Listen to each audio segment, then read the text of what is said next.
Hello दोस्तों, मेरा नाम है शान आलम। जैसा कि आप जानते हैं, मैं आपको पढ़ा रहा हूँ BA first year first sem sociology का फर्स्ट चैप्टर। पिछली वीडियो में हमने उस चैप्टर के अर्थ एवं सामान्य बोध को समझा था। इस चैप्टर में हम समाजशास्त्र के विकास के बारे में समझेंगे।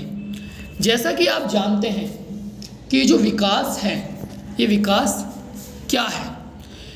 किसी चीज़ का फैलाव और विस्तार, यानी किसी चीज़ का आगे बढ़ना ही विकास कहलाता है।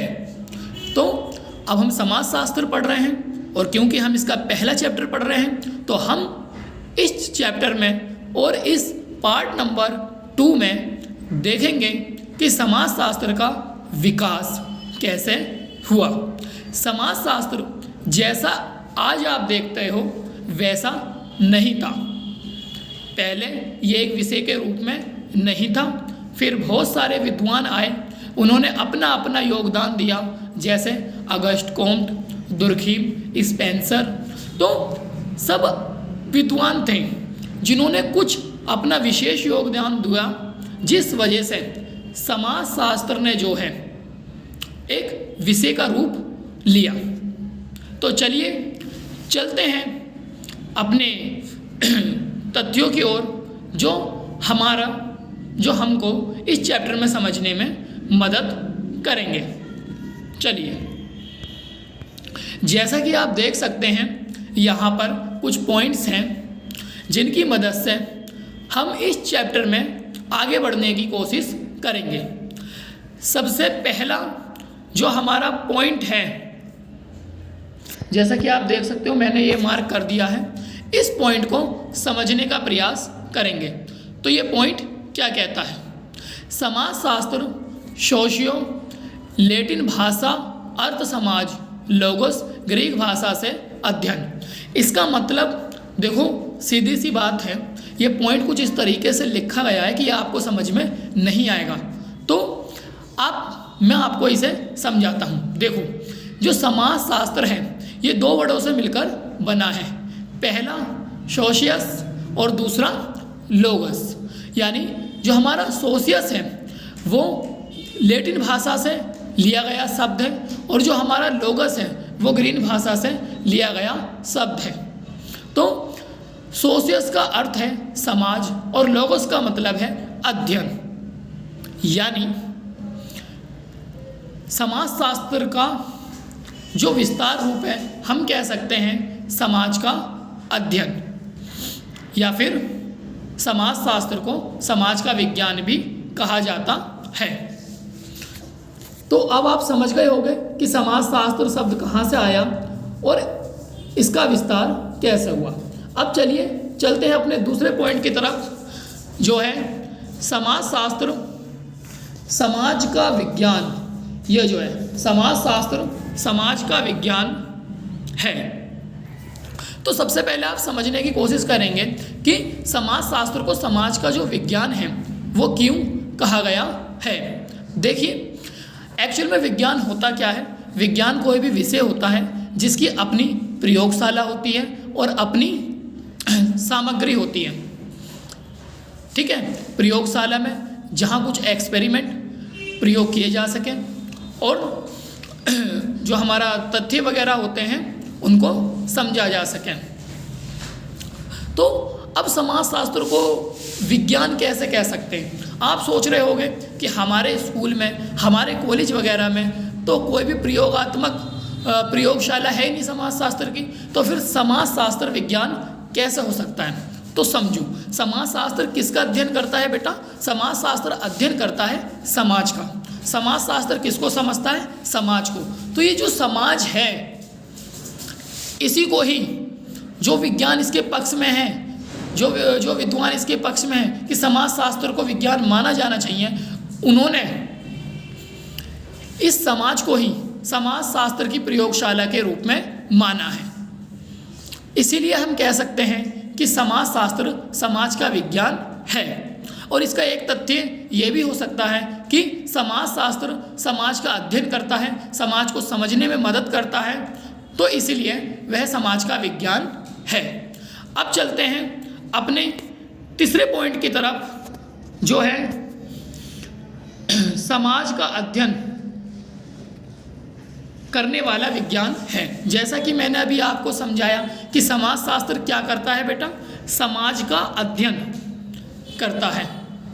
तो जो समाज का अध्ययन करेगा उसी को ही तो कहेंगे समाज का अध्ययन करने वाला विज्ञान।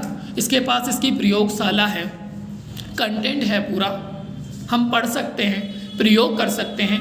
तो इसीलिए हम समाजशास्त्र को समाज का विज्ञान कहते हैं, या फिर समाजशास्त्र को समाज का अध्ययन करने वाला विज्ञान कहते हैं, क्योंकि ये समाज का अध्ययन करता है। अब बात करते हैं अगले पॉइंट की। इसका जो अगला पॉइंट है वो है जॉन स्टुअर्ट मिल ने इथोलॉजी नाम रखने का सुझाव दिया सोशियोलॉजी के स्थान पर। अब देखो इस पॉइंट को कैसे समझा जा सकता है। क्या हुआ, जब समाजशास्त्र का नाम रखा जाना था, आज तो हम इसे समाजशास्त्र के नाम से जानते हैं, लेकिन पहले इसके पास कोई अपना नाम ही नहीं था। तो जिन वैज्ञानिकों ने इसके कंटेंट को बनाया, इसकी विषय वस्तु को इकट्ठा किया, उन्होंने अलग अलग नाम दिए। किसी ने कुछ कहा, किसी ने कुछ कहा। उनमें से ही एक विद्वान थे जॉन स्टुअर्ट मिल। इन्होंने क्या कहा, इन्होंने कहा कि हमें समाजशास्त्र के स्थान पर इथोलॉजी जो है वो नाम रखना चाहिए इस समाजशास्त्र का। तो वैज्ञानिकों ने क्या काम करा, वैज्ञानिकों ने इसे नकार दिया और उन्होंने क्या कहा, उन्होंने कहा सोशियोलॉजी दो विभिन्न, ये वाला पॉइंट देखो, सोशियोलॉजी दो विभिन्न भाषाओं की अवैध संतान है। अधिकांश विश्व विद्वानों ने इसे मानने से इनकार कर दिया। इन्होंने, जो हमारे जॉन स्टुअर्ट मिल थे, इन्होंने कहा कि हमें सोशियोलॉजी के नाम का प्रयोग नहीं करना चाहिए, समाजशास्त्र का नाम जो है वो नहीं दिया जाना चाहिए। तो जब इनसे पूछा गया कि भाई ऐसा क्यों, तो इन्होंने कहा कि सोशियोलॉजी जो है वो दो विभिन्न भाषाओं की क्या है, अवैध संतान है।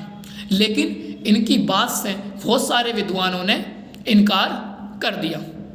चलिए चलते हैं अपने नेक्स्ट पॉइंट की तरफ, जो है 19वीं सदी में हार्वर्ड स्पेंसर ने समाजशास्त्र का क्रमबद्ध अध्ययन किया।